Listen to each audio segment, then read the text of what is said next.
Hey guys, മോട്ടോയുടെ edge 50 Pro എൻ്റെ one of the favourite under 30,000 രൂപയുടെ ഫോണാണ്. 30,000 രൂപയ്ക്ക് എനിക്ക് തോന്നുന്നു നിങ്ങൾക്ക് ഇതിലും നല്ല ഓൾറൗണ്ടർ ഡിവൈസ് കിട്ടത്തില്ല. പക്ഷേ 2 മേജർ കൺസേൺസ് ഉണ്ട് എനിക്ക് പറയാൻ. അതിനു മുന്നേ നമുക്ക് എന്തുകൊണ്ട് ഐ ലവ് ദിസ് എന്ന് നോക്കാം.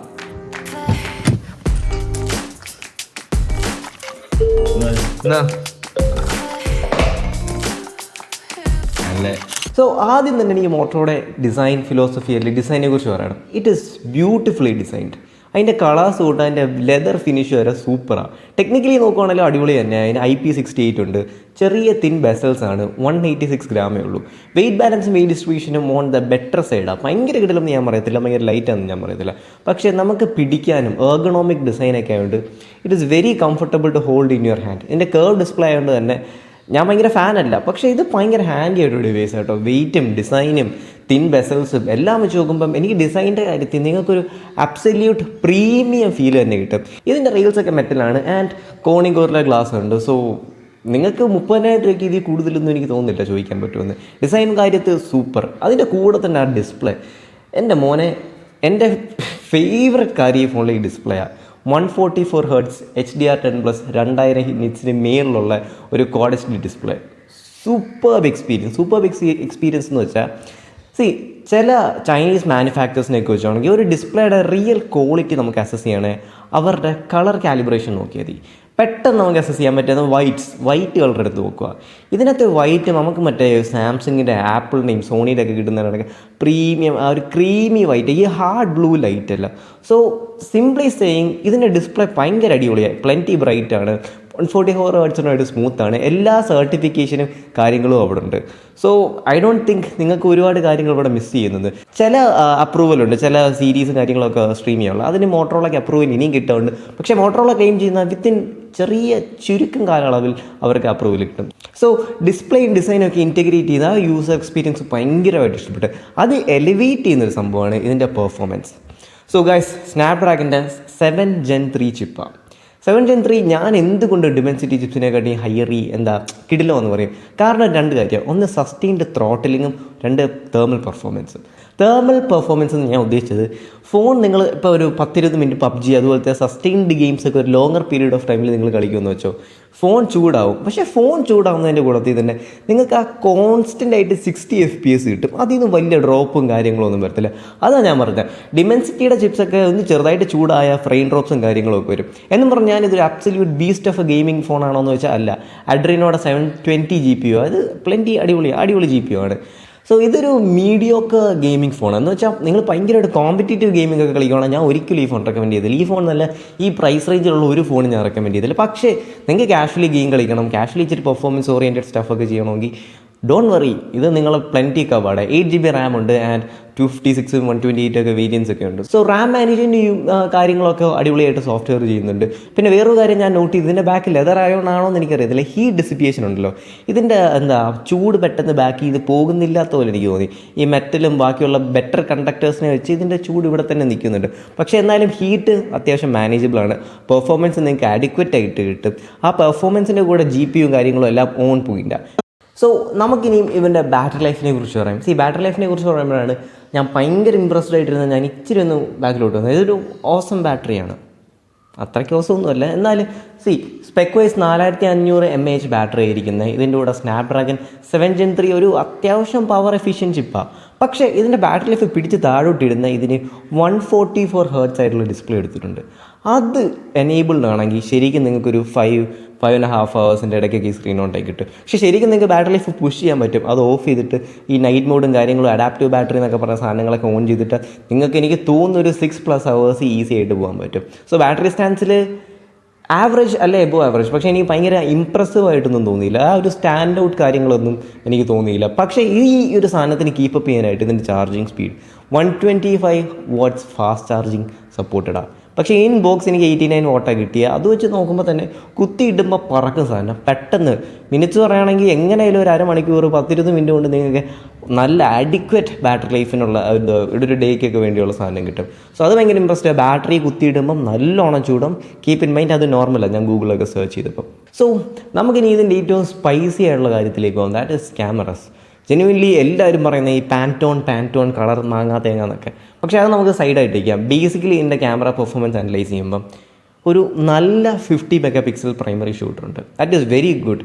അതിൻ്റെ f1.4 ആപ്പച്ചറും കൂടെ വെച്ചുകൊണ്ട് നിങ്ങൾക്ക് നാച്ചുറൽ ബോക്കെയും നൈറ്റ് ലൈറ്റും സൂപ്പറായിട്ട് കിട്ടും.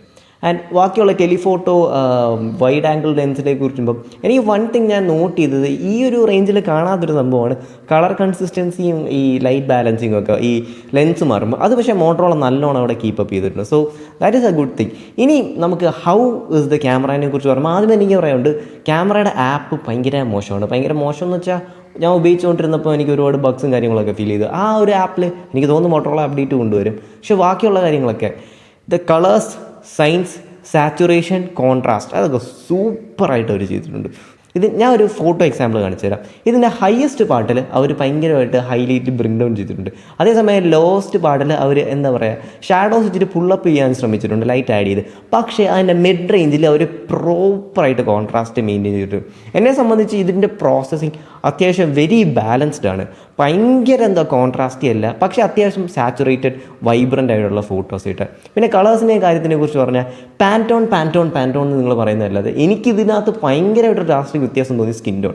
ഫോർ എക്സാമ്പിൾ ഞാൻ എഡിറ്റിംഗ് സോഫ്റ്റ്വെയറിൽ എൻ്റെ സ്കിൻ ടോൺ കറക്റ്റ് ചെയ്യുന്ന സെയിം രീതിയിൽ നമ്മൾ സ്കിൻ ടോണൊക്കെ കറക്റ്റ് ചെയ്യാൻ വേണ്ടി ഒരു ലൈൻ അല്ല സ്റ്റാൻഡേർഡ്സ് ഉണ്ട്. അതൊന്ന് ഇവർ പോസ്റ്റ് പ്രോസസ്സിങ്ങിൽ പിടിച്ചിടുന്നതായിട്ടാണ് തോന്നുന്നത്. സോ ഫോർ എക്സാമ്പിൾ ഞാൻ അത് കാണിച്ചു തരാം. ഇതുപോലെ തന്നെ ഇതിനകത്ത് വേറെ കുറേ കളേഴ്സ് മാനിപ്പുലേറ്റ് ചെയ്യുന്ന പോലെ എനിക്ക് തോന്നി. Manipulation in A good thing in sense, അത് കീപ്പ് ഇൻ മൈൻഡ്. ഇതിൻ്റെ പോർട്രേറ്റ് മോഡ് എടുക്കുമ്പം ഇവരൊരു ഫിലിം ടച്ച് കൊണ്ടുവരാനായിരിക്കണം ഇതിൻ്റെ ഹൈലൈറ്റ്സ് ചെറുതായിട്ട് ചെറിയൊരു പൊടിക്ക് ഒരു വാർമർ ആക്കിയിട്ടുണ്ട്. അതേപോലെ ഷാഡോസ് എന്താ പറയുന്നത് ചെറുതായിട്ടൊന്ന് ഒരു ബ്ലൂയിഷ് ടിൻ്റ് കൊടുത്തിട്ടുണ്ട്. ഈ ഒരു സാധനത്തിനെ ക്രോസ് പ്രോസസ്സ് എന്നാണ് പറയുന്നത്. The photos are amazing. ഞാൻ ടെക്നിക്കലി ഇതിനകത്ത് ഫോട്ടോസൊക്കെ അനലൈസ് ചെയ്ത് നോക്കിയപ്പം ഒരുപാട് പ്രോസസ്സിങ്ങും കാര്യങ്ങളൊക്കെ ചെയ്ത് ഒരുപാട് എന്താ പറയുക അവർ natural to the eyes and ഇച്ചിരി ഫിൽമിക് ആക്കാൻ നോക്കിയല്ലെങ്കിൽ ശ്രമിച്ചിട്ടുണ്ട്. ആൻഡ് വീഡിയോസിനെ കുറിച്ച് പറയുമ്പം ആവറേജ് വീഡിയോസ് ഭയങ്കര ആ ഒരു സ്മൂത്ത് ഒഴുകി പോകുന്നൊരു ഫീലൊന്നും നിങ്ങൾക്ക് ഇവിടെ കിട്ടത്തില്ല. 60 FPS ഇടുമ്പോൾ ഇച്ചിരി കൂടെ ബെറ്ററാണ്. പക്ഷേ എന്താ പറയുക എന്നാലും എനിക്ക് എവിടെയൊക്കെയോ ഒരു typical digitally processed videos feel അടിക്കുന്നുണ്ട്. Don't get me wrong, 4K video റെക്കോർഡിങ്ങും കാര്യങ്ങളും എല്ലാം ഉണ്ട് ആൻഡ് ഐ ലൈക്ക് ഇറ്റ്. സെൽഫിനെ കുറിച്ച് പറയുമ്പം സെൽഫിനകത്ത് ഒരുപാട് ബ്യൂട്ടിഫിക്കേഷൻ മോഡ്സും കാര്യങ്ങളൊക്കെ ഉണ്ട്. എൻ്റെ അമ്മ രാവിലെ തൊട്ട് വൈകുന്നേരം വരുന്ന പണിഞ്ഞ് കണ്ടുപിടിച്ച് she likes it is really good. വേറൊരു കാര്യം എനിക്ക് എടുത്ത് പറയേണ്ടത് ഇതിൻ്റെ ക്യാമറ വിവോയിനെ ഒപ്പേനെയൊക്കെ വെച്ച് നോക്കുമ്പം ഇച്ചിരി കൂടെ എന്താ പറയുക ട്രൂ ടു കളേഴ്സ് ആയിട്ട് വരും. നിങ്ങൾക്കൊരു ഒരു ആവറേജ് ഒരു യൂസറിന് നല്ല വൈബ്രൻറ്റ് മുഖമൊക്കെ എപ്പോഴും അടിച്ച് തിളങ്ങിയിരിക്കുന്ന ഫോട്ടോസൊക്കെ പ്രതീക്ഷിച്ച് എടുക്കേണ്ട ഒപ്പോ വിവോ ഒക്കെ യൂസ് ചെയ്ത് ഇച്ചിരി കൂടെ natural to the real life colours ഇവർ ബ്രിങ് ഔട്ട് ചെയ്യാൻ ശ്രമിച്ചിട്ടുണ്ട്. അതിൻ്റെ കൂടെ തന്നെ ഇച്ചിരി കൂടെ എന്താ പറയുക ക്രിയേറ്റീവ് എലമെൻറ്റ്സ് ഒക്കെ ചെറുതായിട്ട് പോസ്റ്റ് പ്രോസസ്സിങ്ങിൽ ആഡ് ചെയ്യാൻ ശ്രമിച്ചിട്ടുണ്ട്. ഇത് എൻ്റെ ഡെപ്ത് ഓഫ് അനാലിസിസ് ആ ക്യാമറയെ കുറിച്ച്. മേ ബി നിങ്ങൾക്ക് വേറൊരു സംഭവം, പക്ഷേ overall my experience camera is really improved. അത്യാവശ്യം സൂപ്പർ ഒരു ക്യാമറ എക്സ്പീരിയൻസ് തന്നെയാണ്. നിങ്ങൾക്ക് ഇച്ചിരി എഡിറ്റിങ്ങും കാര്യങ്ങളൊക്കെ അറിയാമെങ്കിൽ you can take some sharp കിഡിലും പോസ്റ്റ് പ്രോസസ്ഡ് ഇമേജസ് എടുക്കാം. So that is it guys ക്യാമറയെ കുറിച്ച്. പിന്നെ ഞാൻ നേരത്തെ പറഞ്ഞ തന്നെ ക്യാമറയിൽ എനിക്ക് സ്പെസിഫിക് ആയിട്ട് ഇഷ്ടപ്പെട്ട 2 ഫീച്ചർ നൈറ്റിൽ നമ്മുടെ സ്കിൻ ടോൺ കിഡിലുമായിട്ട് അവർ പിടിച്ചിടുന്നുണ്ട്. അതേപോലെ നൈറ്റിൽ അത്യാവശ്യം നല്ല ബ്രൈറ്റ് എൻ്റെ ഐഫോൺസിനെ കമ്പയർ ചെയ്ത് നോക്കുമ്പോൾ എൻ്റെ iPhone 13 14 കാട്ടി ബെറ്റർ ഫോട്ടോസ് എനിക്ക് നൈറ്റിൽ കിട്ടുന്നുണ്ട്. അത്രയ്ക്ക് ഇംപ്രസ്ഡ് ആണ് ഞാൻ എൻ്റെ ക്യാമറ സിസ്റ്റം വെച്ച്. So keep that in mind. ഇനി നമുക്ക് ഇതിൻ്റെ സോഫ്റ്റ്വെയറിനെ കുറിച്ച് സംസാരിക്കാം. സി ഗൈസ്, മോട്ടോയുടെ കഴിഞ്ഞ വർഷങ്ങളിലൊക്കെ സ്ട്രെങ്തും വീക്ക്നെസ്സും ആയൊരു സംഭവമായിരുന്നു സോഫ്റ്റ്വെയർ. പക്ഷേ ഈ വട്ടം വരെ ഹലോ UI എന്ന് പറയുന്നൊരു പുതിയ സംഭവമാണ് അവർ ഇൻട്രൊഡ്യൂസ് ചെയ്തേക്കുന്നത്. കഴിഞ്ഞ വർഷത്തിന് കണക്ക് ക്ലീൻ മിനിമൽ സിമ്പിളായിട്ടാണ് അവർ കീപ്പ് ചെയ്തേക്കുന്നത്. എൻ്റെ ഒരു 1 വീക്ക് വെച്ചൊരു യൂസർ എക്സ്പീരിയൻസ് ഞാൻ പറയുകയാണെങ്കിൽ ഒരു ബഗ്സും കാര്യങ്ങളും ഒന്നും ഫേസ് ചെയ്തിട്ടില്ല. ആൻഡ് അനിമേഷൻസ് ഒക്കെ സൂപ്പർബാണ്. പിന്നെ മോട്ടോയുടെ ടിപ്പിക്കൽ കുറേ എന്താ പറയുക അവരുടെ കിടിലൻ features like shake to rotate camera, അതേപോലെ തന്നെ കുലിക്കുമ്പം ഫ്ലാഷ് ഓൺ ആവും. പിന്നെ ഗൈസ് എനിക്ക് ഈ ഫോണിൽ സ്പെസിഫിക് ആയിട്ട് ഭയങ്കരമായിട്ട് ഇഷ്ടപ്പെട്ട 5-6 കാര്യങ്ങളുണ്ട്. ഒന്നെന്ന് പറയുമ്പോൾ അതിന് സ്പീക്കേഴ്സ്, സൂപ്പർ സ്പീക്കേഴ്സ്. ഈ പ്രൈസിന് എനിക്ക് തോന്നുന്നില്ല നിങ്ങൾക്ക് ഇതിൽ നല്ല സ്പീക്കേഴ്സ് കിട്ടുമെന്ന്. 2 ഹാപ്റ്റിക്സ്, വൈബ്രേഷൻ മോട്ടർ ഈ പ്രൈസിൽ അത്യാവശ്യം കിഡിലായിട്ട് വൈബ്രേഷൻ മോട്ടർ കൊടുത്തിരിക്കുന്നത്. 3ാമത്തെ ഒരു സ്പെഷ്യൽ ഫീച്ചറാണ് മറ്റേ SGS ആൻറ്റി ഫ്ലിക്കറിംഗ് ഡിസ്പ്ലേ. കണ്ണിനകത്തെ സ്ട്രെസ് കൊടുക്കാനുള്ളൊരു ഡിസ്പ്ലേ സാധനങ്ങളായി ഇവർ കൊടുത്തിട്ടുള്ളത്. പിന്നെ സ്നാപ്ഡ്രാഗൻ്റെ സൗണ്ട് കൊടുത്തിട്ടുണ്ട്. അതൊക്കെ എന്താ പറയുന്നത് ഈ പ്രൈസിൽ നിങ്ങൾക്ക് ഒരു എക്സ്ട്രാ ഫീച്ചറായിട്ട് തോന്നും. സ്നാപ്ഡ്രാഗൺ സൗണ്ട് അത്യാവശ്യം അതിനെക്കുറിച്ച് അറിയാവുന്നവർക്കറിയാം. സ്നാപ്ഡ്രാഗൺ സൗണ്ട് ഡോൾബി അറ്റ്മോസും കൂടെ ഒരുമിച്ച് ചേരുന്നു. നിങ്ങൾക്ക് നല്ലൊരു ഹെഡ്ഫോൺ ഉണ്ടെങ്കിൽ you get a really good experience. So അതൊക്കെ നിങ്ങൾ keep in mind. Software wise ഒരുപാട് കസ്റ്റമൈസേഷനും കാര്യങ്ങളും ഉണ്ട്. പക്ഷേ ഞാൻ പറഞ്ഞില്ല എനിക്ക് 2 മേജർ കൺസേൺസ് ഈ ഫോണിനെ കുറിച്ചുണ്ടെന്ന്. First thing is reliability. Moto ഞാൻ എടുത്തുകൊണ്ട് പറയുക, ഞാൻ കഴിഞ്ഞ ഒരു 2 വർഷം മോട്ടോ യൂസ് ചെയ്തുകൊണ്ട് പറയാം, ഫോണൊക്കെ അടിപൊളിയാണ്, പക്ഷേ റിലയബിലിറ്റി എന്ന് പറഞ്ഞ സാധനമില്ല. ഒന്നാമത്തെ കാര്യം സർവീസ് സെൻറ്ററില്ല. രണ്ടാമത്തെ കാര്യം സർവീസിന് വിളിക്കുമ്പോൾ തന്നെ ഭയങ്കര ഒരു നെഗറ്റീവ് ആറ്റിറ്റ്യൂഡിലാണ് അവർ സംസാരിക്കുന്നത്. രണ്ടാമത്തെ സംഭവം എന്ന് വെച്ചാൽ സ്ക്രീനിൽ എപ്പോൾ വേണമെങ്കിലും പച്ച വര വീണാൽ, എനിക്കറിയാവുന്ന മിക്ക മോട്ടോ X30 മോട്ടോ യൂസേഴ്സിൻ്റെ സ്ക്രീനിൽ പച്ച വര വീണിട്ടുണ്ട്. പക്ഷേ അത് BOE എന്ന് പറഞ്ഞൊരു ഡിസ്പ്ലേ കമ്പനിയെ നമുക്ക് ബ്ലെയിം ചെയ്യാം എന്നാണ് വിശ്വസിക്കുന്നത്. ഈ വർഷം അങ്ങനത്തെ ഒരു പ്രശ്നം വരത്തില്ല എന്ന് പ്രതീക്ഷിച്ച് തന്നെയാണ് ഞാൻ ഈ ഫോൺ എടുത്തത്. രണ്ടാമത്തെ മേജർ സംഭവം എന്ന് പറഞ്ഞാൽ സോഫ്റ്റ്വെയർ റിലയബിലിറ്റി. ഇവരുടെ out of the box experience software ഭയങ്കര അടിപൊളിയാണ്. എന്ന് പറഞ്ഞാൽ ഫോൺ ആദ്യമായിട്ട് ഇൻട്രൊഡ്യൂസ് ചെയ്യുന്ന സോഫ്റ്റ്വെയർ ഭയങ്കര അടിപൊളിയാണ്. ഇത് കഴിഞ്ഞിട്ട് ഇവർക്ക് തോന്നുമ്പം ആണ്ടിനും സംക്രാന്തിക്കൊക്കെ അടുത്ത സോഫ്റ്റ്വെയർ അപ്ഡേറ്റ് വരും. ആ സോഫ്റ്റ്വെയർ അപ്ഡേറ്റ് ചെയ്ത എൻ്റെ എക്സ്പീരിയൻസ് എന്ന് പറയാം, എൻ്റെ കൂട്ടുകാരന്മാരുടെ എക്സ്പീരിയൻസ്, ആ സോഫ്റ്റ്വെയർ അപ്ഡേറ്റ് ചെയ്ത് ഫോൺ ഫുള്ള് കുളമായി, ബഗ്സ് അടിച്ച് കയറി, ബാറ്ററി ലൈഫ് പോയി, ക്യാമറ ഇൻകൺസിസ്റ്റൻ്റ് ആയി, അങ്ങനത്തെ ഒരുപാട് കാര്യങ്ങളുണ്ട്. സോ അതാ ഞാൻ പറയാം, ഓവറോൾ ഒരു റിലയബിലിറ്റി സ്റ്റാൻഡ് പോയിന്റിൽ നിന്ന് എനിക്ക് മോട്ടോനെ കുറ്റം പറയുള്ളൂ. അല്ലാതെ ഇപ്പം ഒരു ഹോൾ പാക്കേജ് എന്ന് പറഞ്ഞ ഈ ഫോൺ എൻ്റെ കയ്യിൽ നോക്കുമ്പം കിടിലം ഡിസൈൻ ഉണ്ട്, അത്യാവശ്യം നല്ല ഡിസ്പ്ലേ ഉണ്ട്, ആവറേജ് ബാറ്ററി ലൈഫ് ഉണ്ട്, ആഡിക്വേറ്റ് പെർഫോമൻസ് ഉണ്ട്, സൂപ്പർ ക്യാമറ. സോ ഞാൻ ആലോചിച്ചു ഇതിനെക്കാട്ടിയും ബെറ്റർ ഒരു ഓൾറൗണ്ടർ ഡിവൈസ് ഈ പ്രൈസ് റേഞ്ചിൽ എനിക്ക് കാണാൻ പറ്റിയില്ല. So that is my claim. Maybe ഒരു ലോങ് ടേം റിലയബിലിറ്റിനെ കുറിച്ച് നിങ്ങൾക്ക് കാണാമെങ്കിൽ make sure you subscribe. So that is it guys. It is a really good phone. I really like it. So subscribe. നമുക്ക് ഇനി കിടിലം വീഡിയോസ് കാണണം.